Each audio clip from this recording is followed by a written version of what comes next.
After becoming paralyzed, my husband drugged me. Pain. Excruciating pain. Not a headache, but below the waist, as if a big truck had run me over. Every movement made the sound of bones grinding. I snapped my eyes open. A white ceiling, the smell of disinfectant stinging my nose. My name is Maya. I was in a car accident 2 weeks ago and am paralyzed from the waist down. The man before me, Victor, is my husband, the second major shareholder of the company. Thirsty, I croaked. Victor poured a glass of warm water and dabbed it on my lips with a cotton swab, his movements as careless as wiping a table. Oh, right, he suddenly seemed to remember something. I found you a caregiver, a distant relative from my hometown named Arthur. He's hardworking and nimble. No sooner had the words left my mouth than the door was pushed open. A man in his 50s entered, gaunt and dark, wearing a faded jacket, clutching a cloth bag in his hand, nervously rubbing his hands together.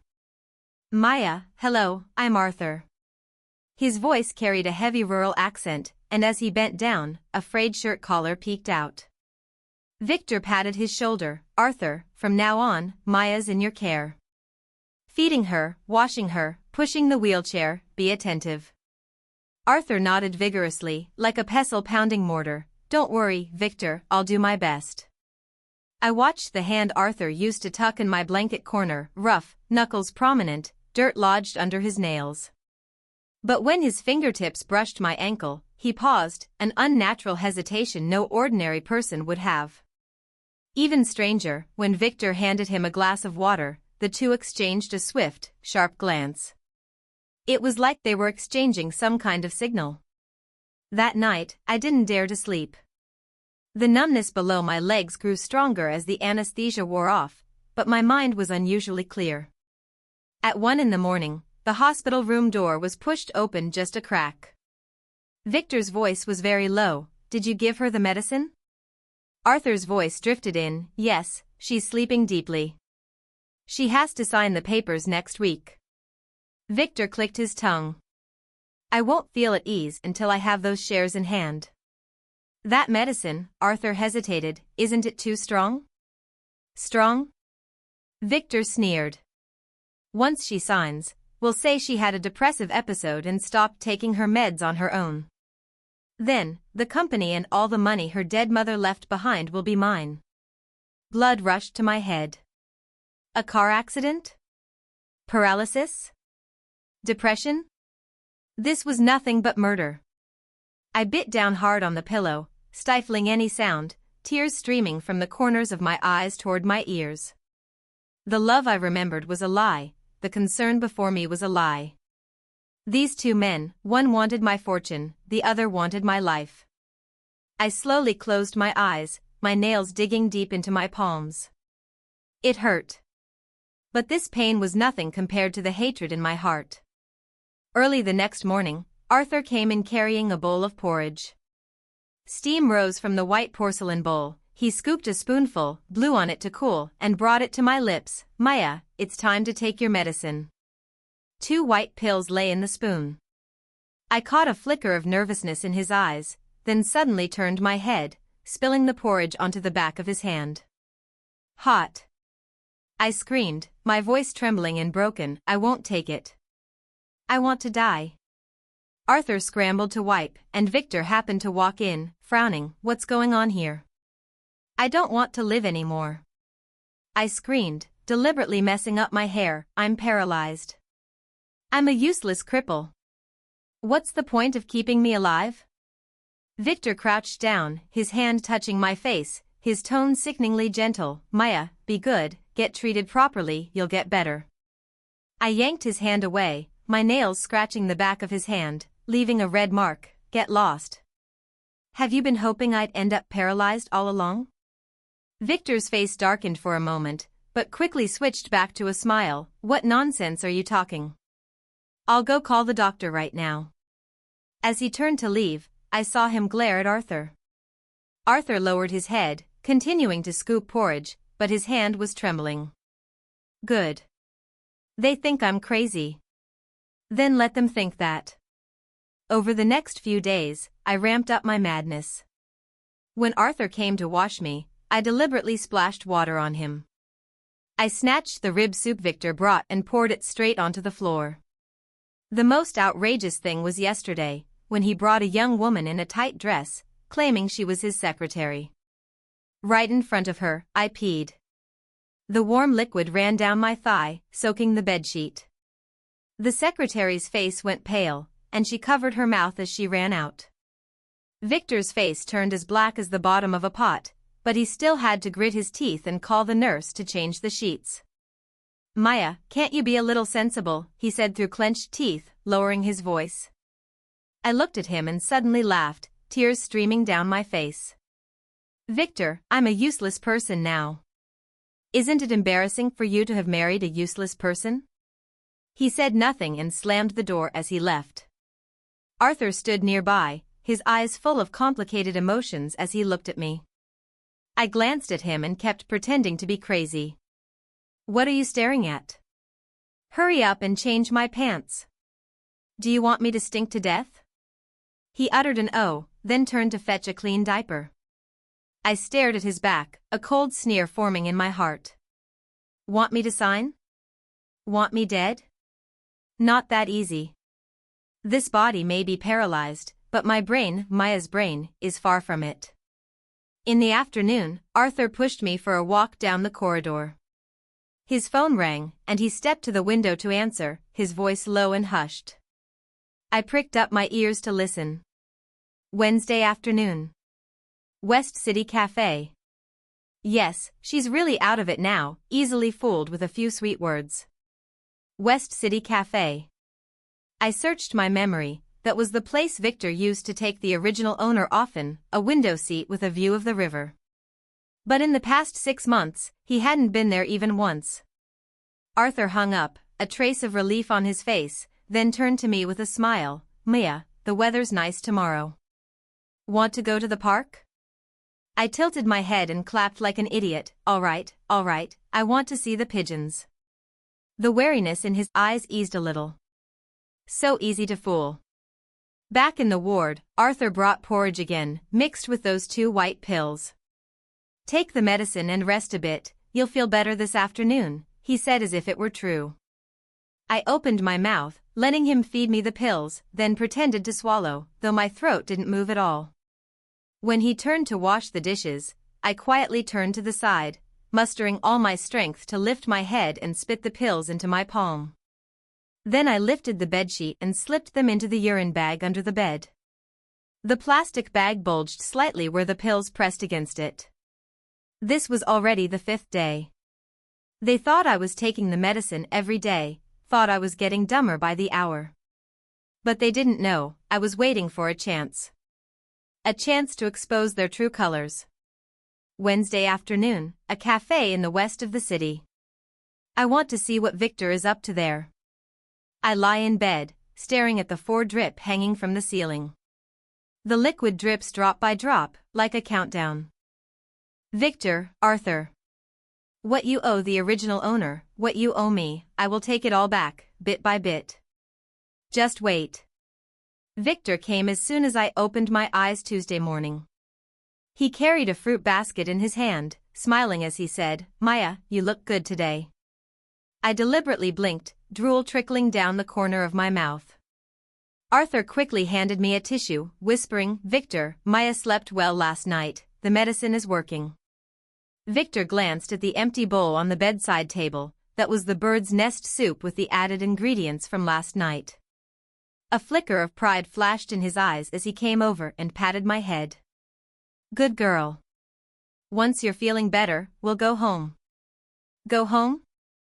To the grave he had long prepared for me? I giggled and reached out to grab his tie. "Go home, and buy me some candy."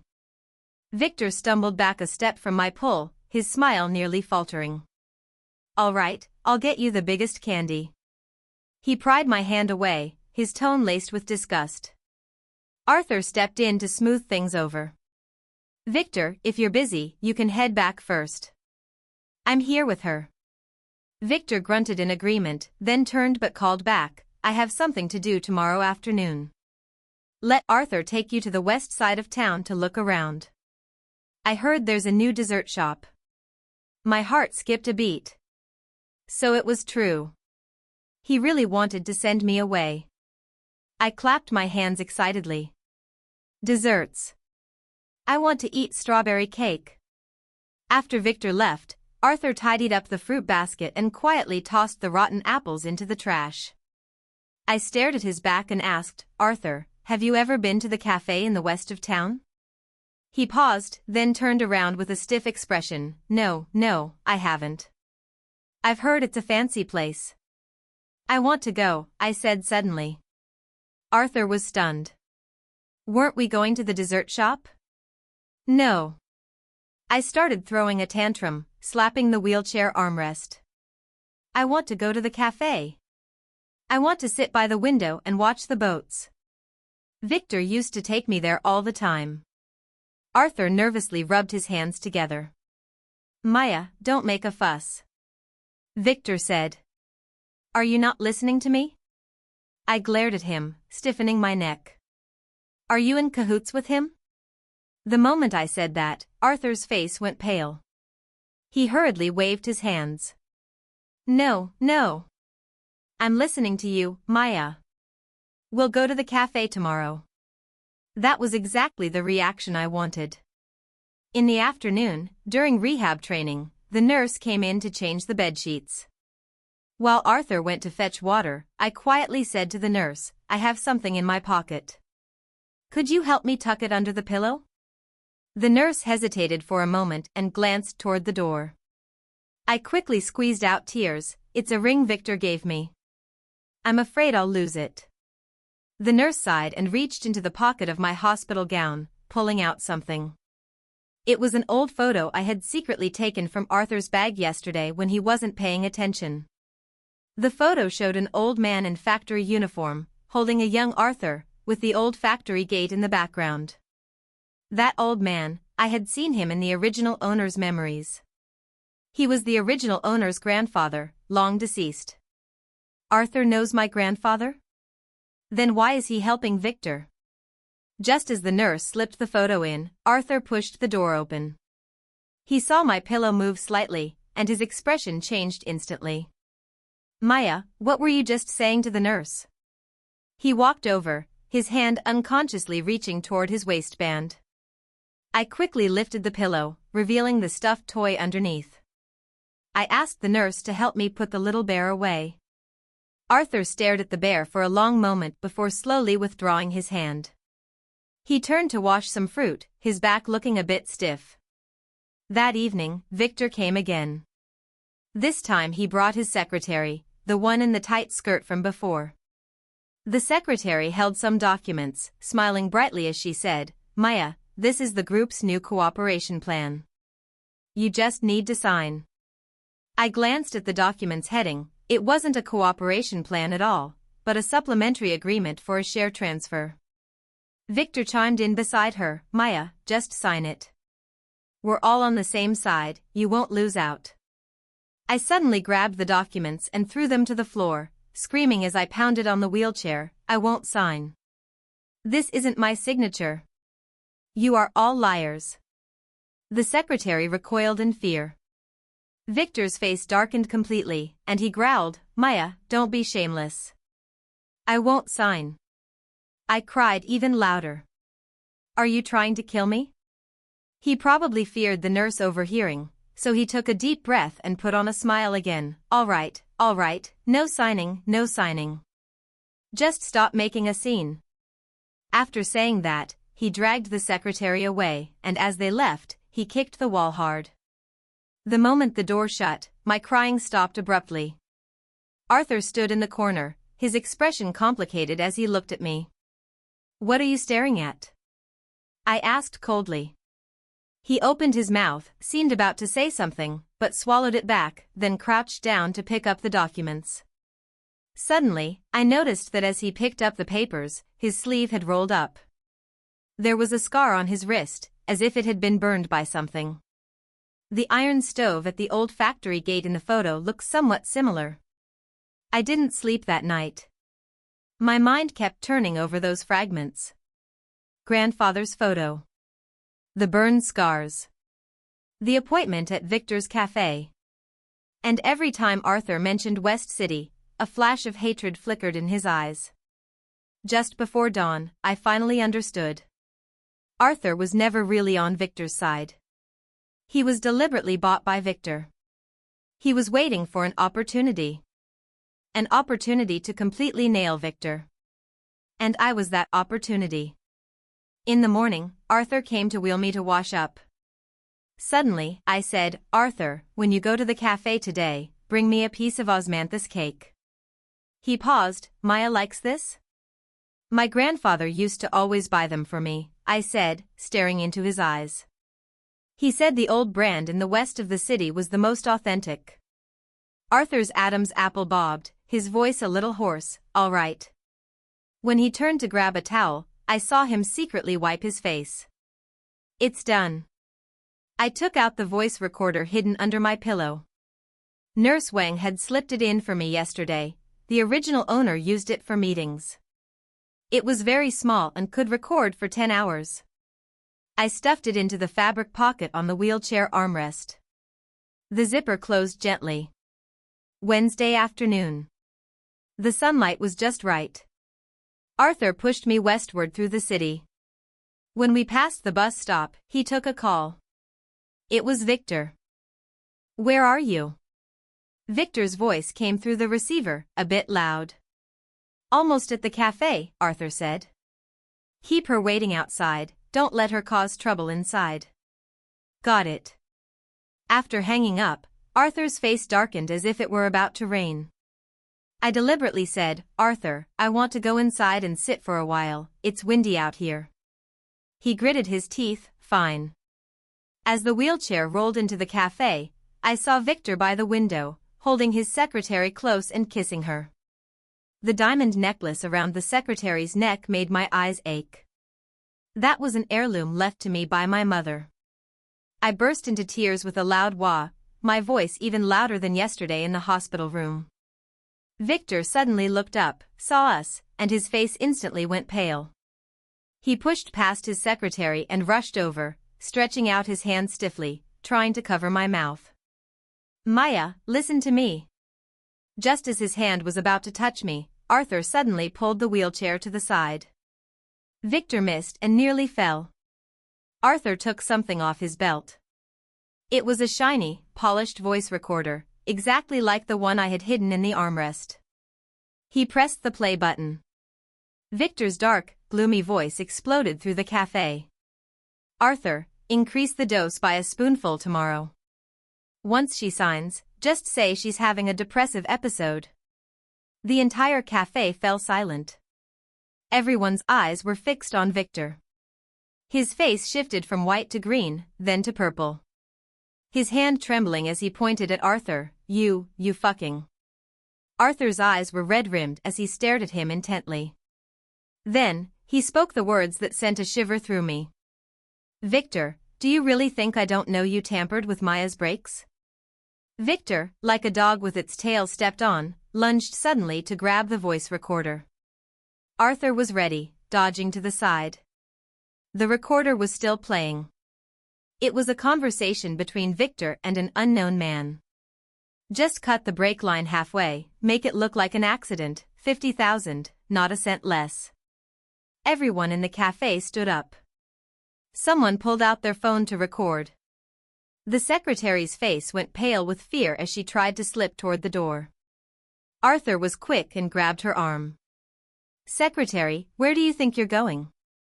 He sneered. "The necklace Victor gave you, that's Maya's mother's heirloom, isn't it?" Her legs buckled, and she nearly fell to her knees. I fixed my gaze on Victor.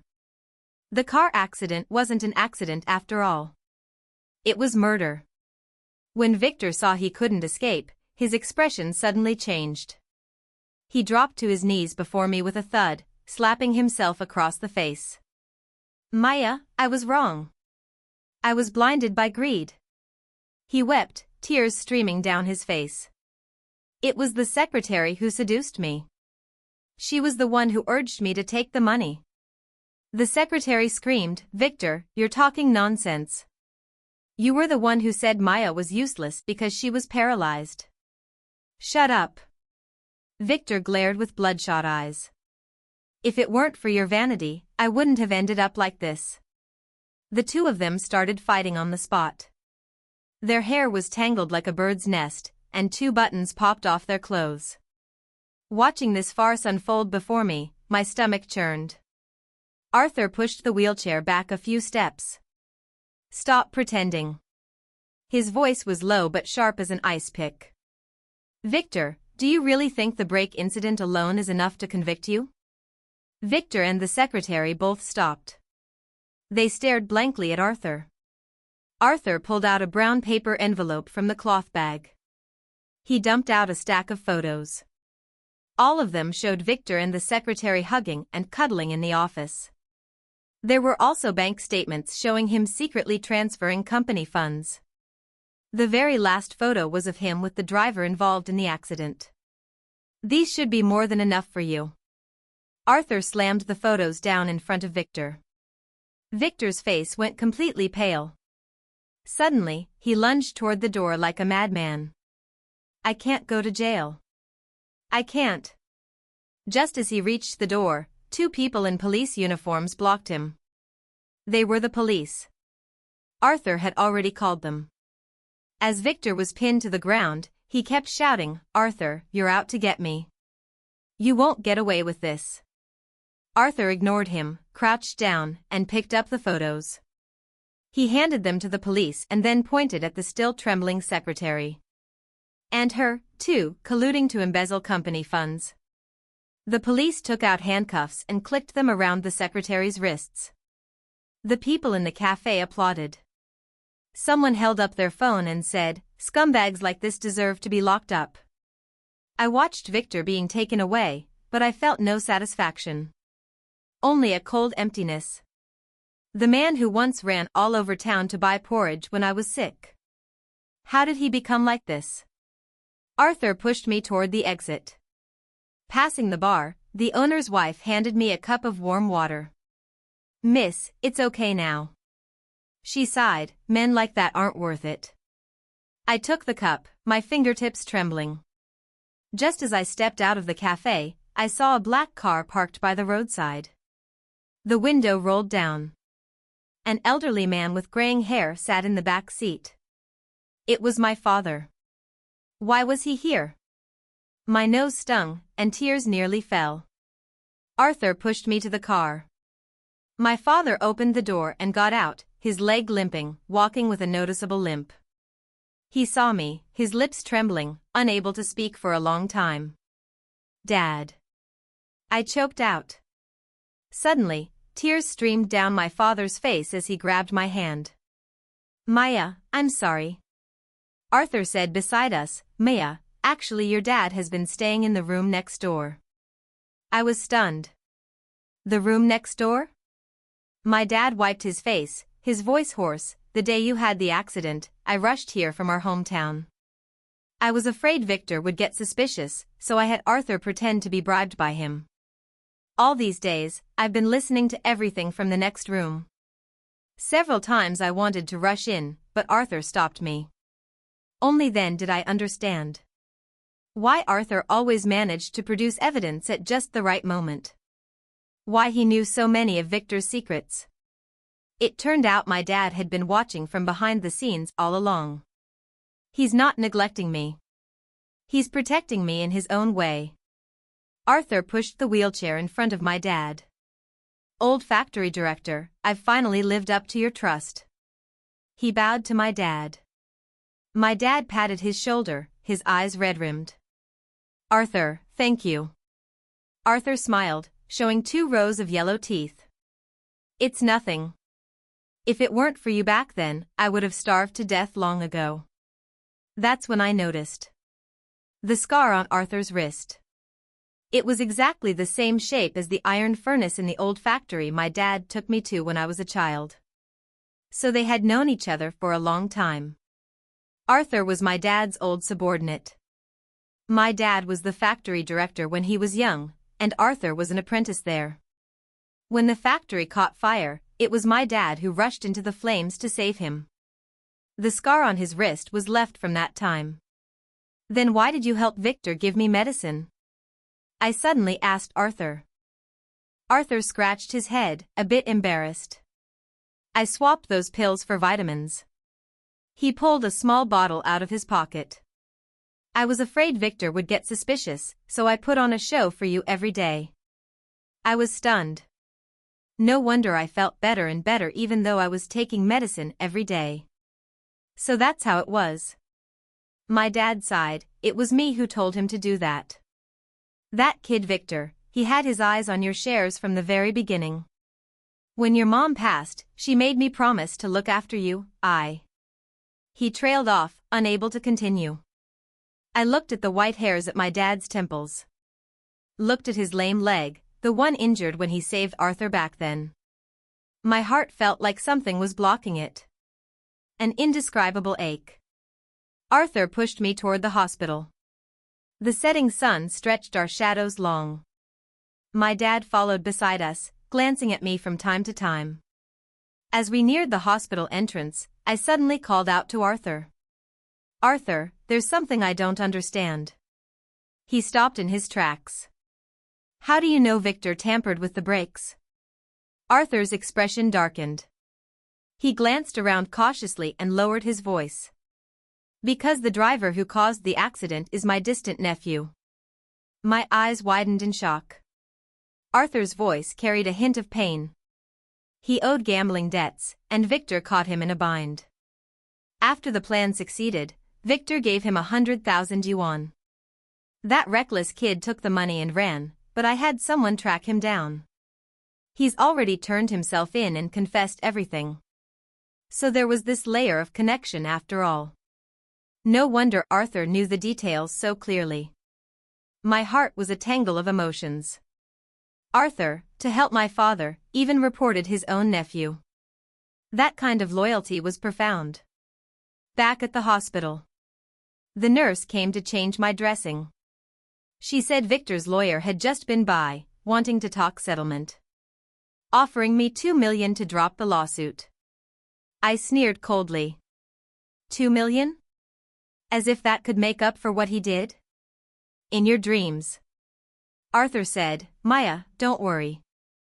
The evidence is solid. He won't get away. My dad sat by the bedside, peeling an apple for me. His movements were a bit clumsy, the peel uneven and crooked. Maya, what are your plans for the future? He asked. I looked out the window at the sunset. The evening glow stained half the sky red. It was beautiful. Suddenly, an idea struck me. Dad, I want to transfer part of my company shares. He was taken aback. Why? I want to use that money to build a rehabilitation center. I looked into his eyes and said seriously. They specialize in treating people who are paralyzed like me. I know how hard this feeling is. I want to give them a place to receive treatment, a place to learn skills. The apple knife in my dad's hand stopped. He looked at me, tears slowly welling up in his eyes. All right. He choked up and said, Dad supports you. Arthur clapped his hands beside him. Maya, that's a great idea. I'll be the one to watch the gate for you from now on. I smiled. It was the first genuine smile I'd had in a long time. Even though my legs still couldn't move. Even though the road ahead was still long. But I knew. I was not alone. I had my loving dad. I had loyal Arthur. And so many people waiting for me to help them. Victor dealt me a heavy blow. But he also made me see many things clearly. Like what true family love really is. Like what hope is that you must never give up on. In the evening, Arthur brought me a bowl of osmanthus cake. It was from that old, well-known shop in the west of the city. Sweet but not greasy, with a faint scent of osmanthus. Just like the taste my grandfather used to buy for me. I ate the osmanthus cake, gazing at the moon outside the window. My heart was calm. Tomorrow would be a new day. And I, Maya, would never bow to fate. On the day of the court hearing, I had Arthur push me there. Victor wore a prison uniform and had shaved his head, looking 10 years older. When he saw me, his eyes widened like copper bells. As the judge read the verdict, he kept struggling. "I don't accept this. I was framed." The bailiffs pinned him to the chair. In the end, the verdict was delivered. Victor was sentenced to 15 years in prison for intentional injury, embezzlement, and traffic offenses, with multiple sentences combined. The secretary, as an accomplice, was sentenced to 3 years. The driver involved in the accident, due to his confession, received a 5-year sentence. The moment I heard the verdict, I wasn't as excited as I had imagined. Instead, my heart felt empty. 15 years. Enough time for a once vigorous middle-aged man to turn into an old man with a head full of white hair. But those 15 years couldn't bring back my legs.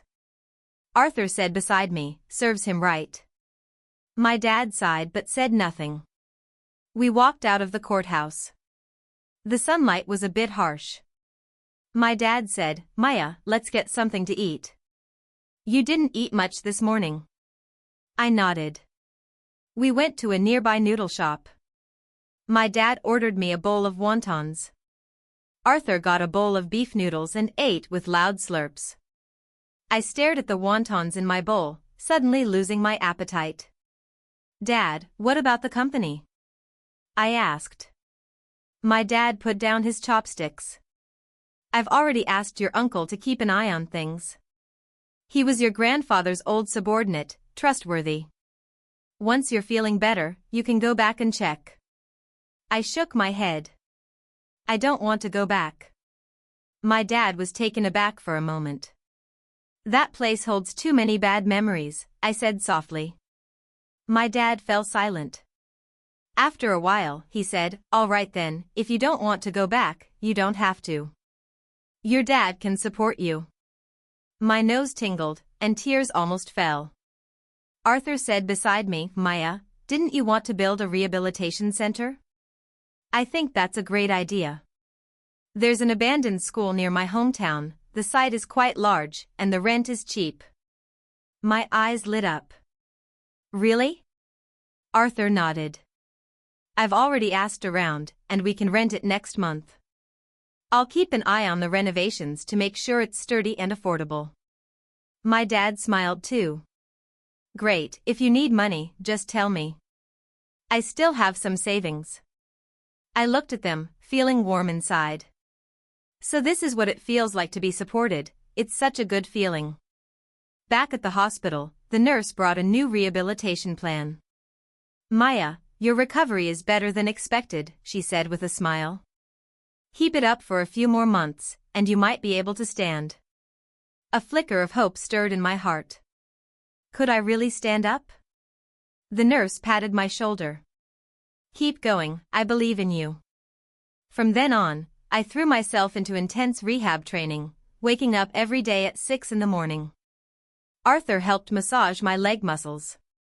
My dad supported me as I practiced standing. At first, I couldn't even keep my balance. I fell as soon as I stood up, my knees bruised and battered. My dad's eyes welled with tears. "Maya, maybe you should stop. I'll take care of you for the rest of your life." I shook my head, gritting my teeth. "Dad, I want to stand. I want to walk on my own legs, into the rehab center I built." Arthur pushes me to the construction site every day to check on the renovations. The abandoned school is gradually being transformed into something decent. The walls have been repainted, the windows replaced. They even built a dedicated accessible ramp. The nearby residents all came to watch the commotion. Someone said, "This girl is really kind, even though she's not well herself, she still thinks about helping others." Hearing this, my heart felt warm and sweet. 3 months later, the rehabilitation center was finally completed. On the opening day, many people came. There were media reporters, nearby residents, and several patients like me who were paralyzed. My dad, as the initiator, went on stage to speak. He looked at me, his eyes full of pride. "My daughter Maya, although physically challenged, has a kind heart. This rehabilitation center is her labor of love, and the hope of all of us. Thunderous applause erupted from the audience. Arthur pushed me onto the stage. I took the microphone, my hand trembling a little. Hello everyone, I'm Maya. I once thought that being paralyzed meant life was over. But I was wrong. As long as the heart is alive, there is still hope in life. This rehabilitation center is not just a place for recovery.